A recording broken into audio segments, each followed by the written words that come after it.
So you want to put a lift kit and bigger tires on your Jeep, but you don't know what to do for the steering. We're going to show you the best bang for your buck steering you can put on a Jeep like this, an XJ or a TJ or a YJ with the Y-Link steering.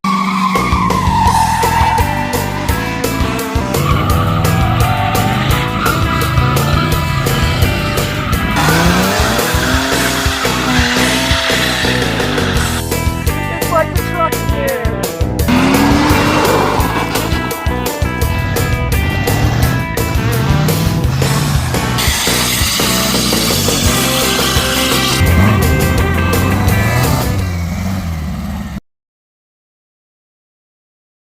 Now, if you're a hardcore wheeler or you're building a hardcore wheeling rig, you probably don't need to watch this video. If you're swapping axles or strictly taking your Jeep off-road, you probably want to go with crossover steering. But if you're going anywhere from like a 2-inch to a 6-inch lift with 35s, possibly cutting your fenders or trying to clear 37s, this steering will work for you. So today we're working on a 2000 XJ Jeep Cherokee. It's got a 4.5-inch lift on 35s, and it's got the Y-bar steering. But this thing wanders, it clunks, the tie rods are wore out, sometimes it gets a little death wobble. So I'm going to show you guys what we got for this Jeep.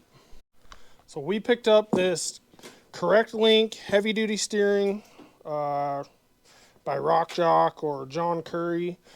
Now, when you're lifting your Jeep, you're putting a bunch of stress on your steering. You're making everything bigger, but you still have the stock steering. So all this is really doing is beefing up your steering a bunch. Like, this stuff is good quality.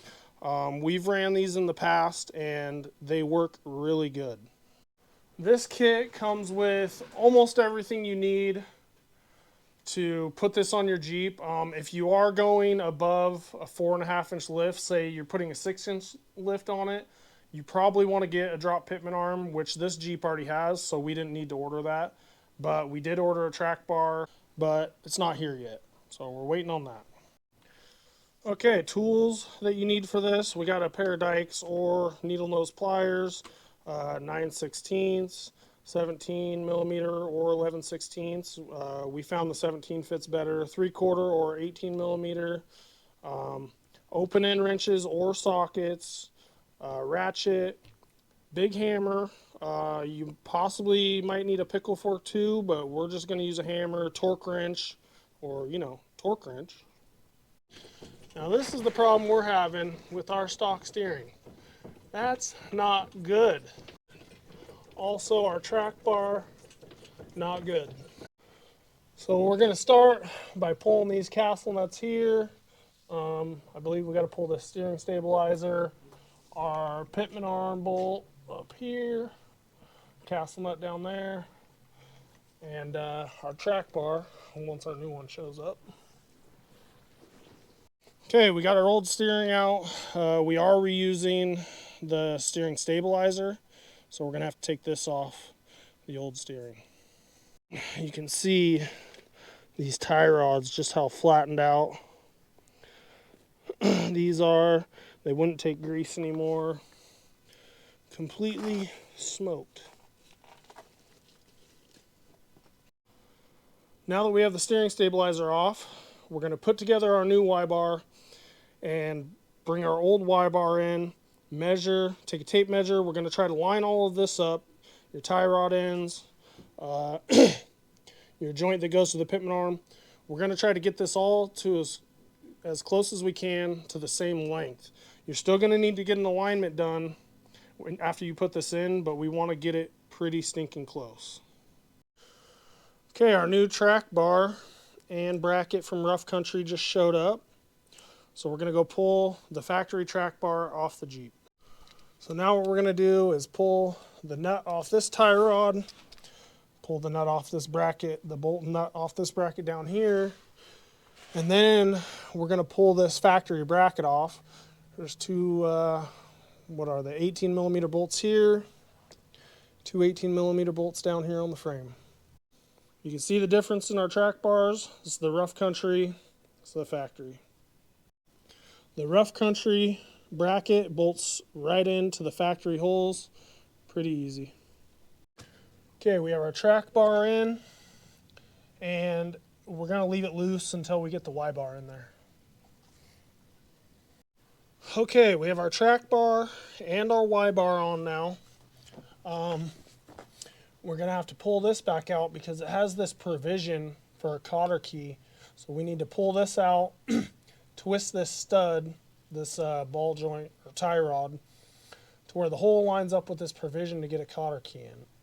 They kind of made these so where you're not going to hit rocks and stuff on this tie rod. But we got everything in there. Everything's still loose right now.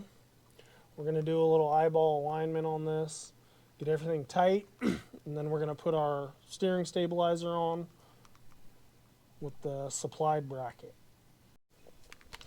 Okay, we got this hole lined up for the provision for the cotter key.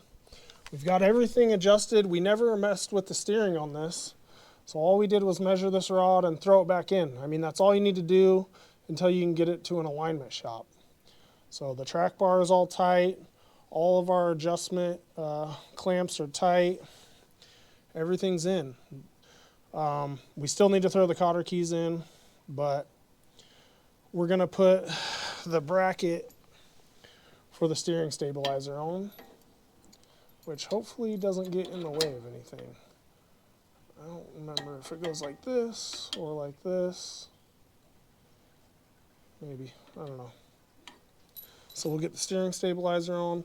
Another issue we're having is these knuckles are not thick enough, so our cotter key hole is way up above our castle nut. So we might need to put some washers under here, which is not ideal, but it might work. The instructions say to torque these to like 55 foot-pounds. We just kind of tighten them up until they get tight and then throw a cotter key through. So I'm not sure if we're going to put washers through this or not. I'll let you know. Steering stabilizer is on and somewhat tight. So the next thing we're going to do is start the Jeep up, turn it right and left, and try to get our throw on this shock or the steering stabilizer where we want it. We want to turn it all the way to the right and have it bottomed out. Turn it all the way to the left, have it extended all the way. So we're going to do that now. Go ahead, Sean.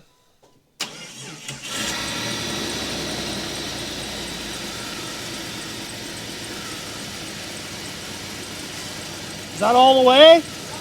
Dude, that's like perfect. Go to the left.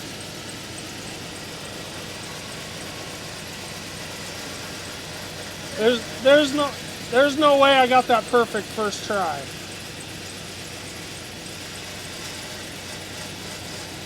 Dude, it's perfect.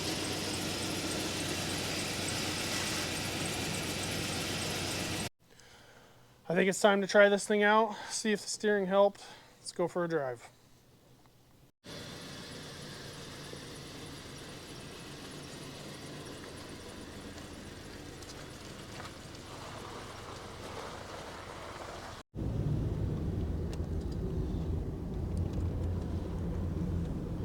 Tight, dude. Way better, huh? No more clunking. Way more responsive.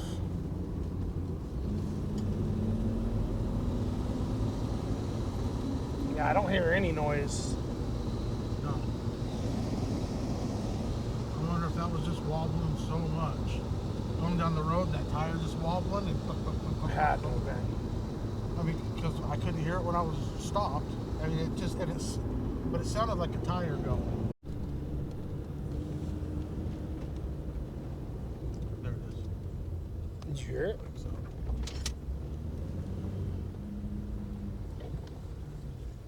I didn't hear it.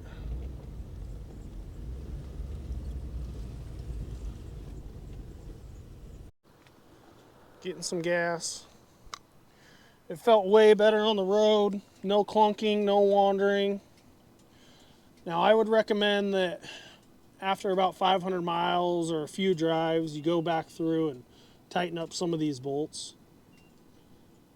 But yeah, that's the Currectlync Y-bar steering. Much better. So all in all, for everything, we're in this about $800 plus shipping. So I guess it's not super cheap, but for what you get, the quality of the parts that you get is way better than anything else we've seen out there. It's not the cheapest. It's like $670 for the Y-bar and about $130 for that track bar. But to us, and we've heard of guys doing crossover steering cheaper, but to us, for a Jeep with a small lift like this, it is the best bang for your buck, the best quality you can get for your money. Well, there you have it, folks. That's how you upgrade the steering in your Jeep XJ, TJ, YJ, MJ. I don't even know. So many Jeeps out there. If you like the content, don't forget to hit the like and subscribe button. If you have a Jeep and you know of better steering, maybe you think we're wrong about this, comment down below. Let us know. Let us know what kind of Jeep you have. Thanks for watching.